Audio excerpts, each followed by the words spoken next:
on WVTM 13 News at 10. Football season is here. Tonight, high school teams faced off on fields across the state. And next week, Alabama and Auburn start their seasons. Big events, highly anticipated by big audiences. According to ESPN, the Birmingham TV market is the #1 local market for college football viewing. In 2017, ESPN reported the highest TV ratings for games airing on that channel for 16 straight years. But does that excitement translate to high schools? Across the country, football participation is down. WVTM 13's Erin Kelly is live at Spain Park High School in Hoover tonight. Erin, is Alabama seeing that trend too? Well, there was certainly no lack of enthusiasm as Spain Park beat Hillcrest in the first game of the season tonight. And parents we talked to said despite what the numbers may show, the sport's popularity is at an all-time high. Hey, guys! Alabama, it's the football state. I mean, what choice do you have? The scene plays out every fall Friday across Alabama. 1, 2, 3, attack! If you grew up in Alabama and you played the game, you know, there's nothing better than football on a Friday night or on a Saturday. But according to a report released today, the number of high school students playing football nationwide has dropped 7% since 2009. Alabama's stats have fluctuated, showing more than 30,800 athletes last season, an increase of about 400 from the season before that. But the data shows when compared to the 2015 season, participation has dropped by more than 1,700 athletes. I see the injuries. I see the students trying to balance multiple sports. So, I mean, sometimes you just have to decide what's more important and what your passion is. It's very competitive, and you know, it's harder for kids to just go out and play for the love of the game. It's, you know, there's a tremendous amount of dedication that has to be involved. And some parents say, you know, it's also important to talk about the danger of head injuries, but they feel that coaching and officiating has improved to the point that has made the sport safer. Live in Hoover, Erin Kelly, WVTM 13. We're getting a better look at what led to a crash that ended with a Corvette in a convenience store. Check out this surveillance video. You can see that car skidding down Bankhead Highway, causing smoke. The Corvette then rotated before slamming into the Chevron station yesterday. The owner of that Chevron shared this video, saying it came from a business across the street. The driver wasn't hurt. A Gate City shooting left a person with serious injuries. It happened tonight around 5:30 on 65th Courtway South. Police say the victim was taken to UAB Hospital. The suspected shooter is in custody. New tonight, a Birmingham man found guilty of capital murder for the death of his common-law wife. A jury returned the decision for Cedric Norris yesterday. The prosecutors say Norris shot Coral Wilson and 4 of his children in May of 2016. The kids survived. Norris's sentencing is set for October. Police arrested a Tuscaloosa couple on child abuse charges. Our partners at the Tuscaloosa News report James and Suzanne Turner have been freed after posting bond. Investigators say the arrests stem from relatives' complaints of neglect. Officials say 2 children weren't being fed properly, and the youngest child had lesions from wearing soiled diapers. Still no arrests a year after a young man was shot and killed on a Birmingham street. James Hendricks was found with multiple gunshot wounds outside a home on Imperial Drive. His mother says they need to find who did this so the family can have closure. Today she returned to the same spot where her son was killed. Yeah, it's tough. It's very tough because it always gonna bring back that memory of my son. But I know as a mother, God give me strength to come back, plant some flowers, or come back and do something. Police haven't announced any arrests or developments in the investigation. We now know the name of an undocumented immigrant accused of trying to kidnap a woman in a Jasper park. Bernardo Castro Gabriel is behind bars tonight, charged with attempted kidnapping and enticing a child. A woman managed to escape after a man pulled her to the ground and tried to put her in a car.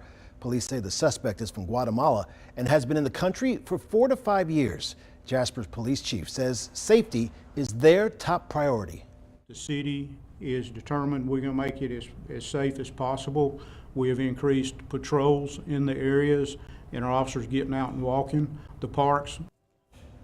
Castro Gabriel is in the Walker County Jail on $1 million bond. Police are looking for this Tuscaloosa County woman who you see behind the counter at a Brookwood convenience store.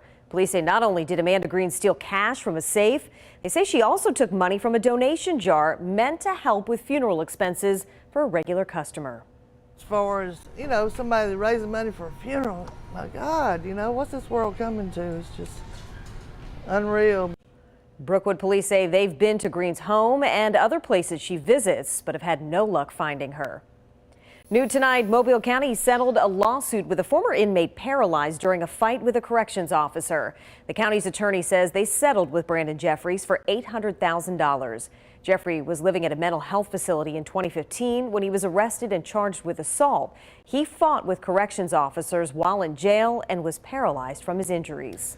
A warning tonight. A Birmingham woman looking for a job at the Amazon distribution center coming to Bessemer encountered a scammer trying to get her personal information. The Better Business Bureau says she searched Google, but the number that came up was not for Amazon. She first gave the person she called her bank account number and remote access to her computer. When she realized it was a scam, she unplugged her computer and called the Better Business Bureau. A spokesperson tells us they've seen similar scams involving big tech companies like Amazon and Netflix. A lot of scammers are putting fake tech support numbers and paying for them to show up higher in search results and search engines. So the best thing you can do is go to the tech company's actual website and look for a number there and not search. The Better Business Bureau also warns to never give anyone remote access to your computer. As for the Bessemer Distribution Center, no jobs have been posted. When they are, they'll be online at amazon.force.com. Dozens of scooters are off the streets of Tuscaloosa because the city says the rental company failed to apply for a business license. We found 70 scooters in the police department's impound lot when we stopped by this afternoon. The city says it'll continue collecting them until things are worked out. Now it is illegal in the city to operate scooters, even bikes, on pedestrian sidewalks. We reached out to Bird, the company that rents the scooters, and we're waiting to hear back. Answers tonight for some Bessemer parents who say their children's bus stop was abruptly canceled. The superintendent's office says those stops will be back in service Monday. 4 routes from Charles F. Hard Elementary School were eliminated last week, but Dr. Keith Stewart says they were able to find substitute drivers to pick up the kids. A move to save money or keep minorities away from the polls. That was a debate surrounding a proposal to close nearly all of the polling places in a predominantly black county in Georgia. The Randolph County Elections Board voted against the plan that would have closed 7 of 9 voting locations. County officials say an independent consultant recommended the consolidation to save money. Critics raised questions about the timing during a hotly contested race in which Democrat Stacey Abrams is seeking to become Georgia's first black governor. We fought very hard to have the opportunity to vote, and now the time has come so they can vote, and their rights are being taken away. The consultant argued the Secretary of State highly recommended consolidation. He has since been fired. The midterm elections are on November 6th, only 73 days away. We have important information, including a list of all elections, sample ballots, and more. Just download the WVTM 13 app. Senator Doug Jones is repeating his call to hit the pause button on confirmation hearings for Supreme Court nominee Brett Kavanaugh.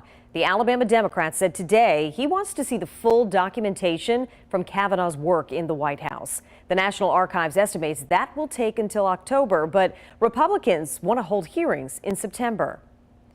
President Trump's longtime finance chief has been granted immunity in the federal investigation of former Trump lawyer Michael Cohen.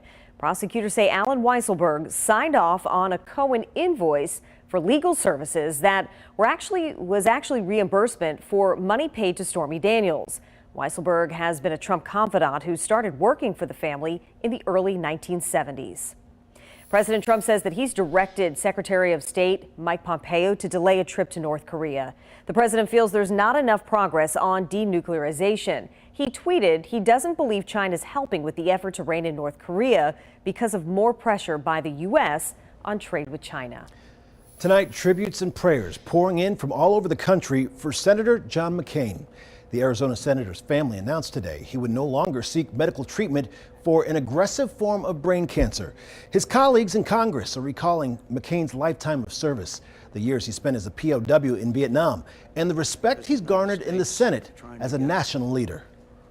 And he has fought cancer tirelessly and with every bit as much passion and energy as he fought for freedom and for his principles in the Senate. Alabama Senator Richard Shelby issued a statement saying, "My wife and I are thinking about John McCain and his family during this sad, difficult time." A heads up, tornado sirens will be sounding off across Jefferson County next week. The county EMA says it'll be checking how the new Polygon activated siren system is working. This map shows what dates and times those sirens will be sounding. When the new system goes online, only impacted areas will hear sirens during a storm versus the entire county. Tonight, there's a celebration of independent films in Birmingham. Movie lovers are kicking off the 20th annual Sidewalk Film Festival. It includes showings of about 260 films over 3 days. They'll be playing at 10 venues like Alabama Theater, the Lyric Theater, and First Church Birmingham. We really work to cover all the genres, so if you are a big science fiction fan, we've probably got you covered. If you like dark comedy, we've got you. If you want that hard-hitting documentary, we've got a whole lineup of those. More than 150 filmmakers from around the country are expected at this festival. If you'd like to attend, all of the details are on our app. Want to fool your friends into thinking you're a globetrotter? There's an app for that. Yeah, it's called Chrome Studio, and it connects with professional graphic designers for expert editing. And since Sheri and I just did a promo shoot for the station, I sent them this photo, and take a look at what they did. They sent us to Paris, gave Sheri a nice new purse and a couple of berets for us. I love it. You like that? And here it looks like we're getting married or something. I'm not sure where that I know. is. Botanical Gardens? I asked Guy earlier, I'm like, is this a good Halloween costume, or did you just tell them what you really think of me? Oh, see, it wasn't like that at all. And beam me up, Scotty. Not sure what the wolf has to do with anything, but we had a little fun with that. And it's an app that's for free. Pretty funny. A school bus up in smoke. Who helped dozens of kids escape the inferno? Plus, a security guard on the sidelines recording a struggle instead of stepping in to help. You're watching WVTM 13 News.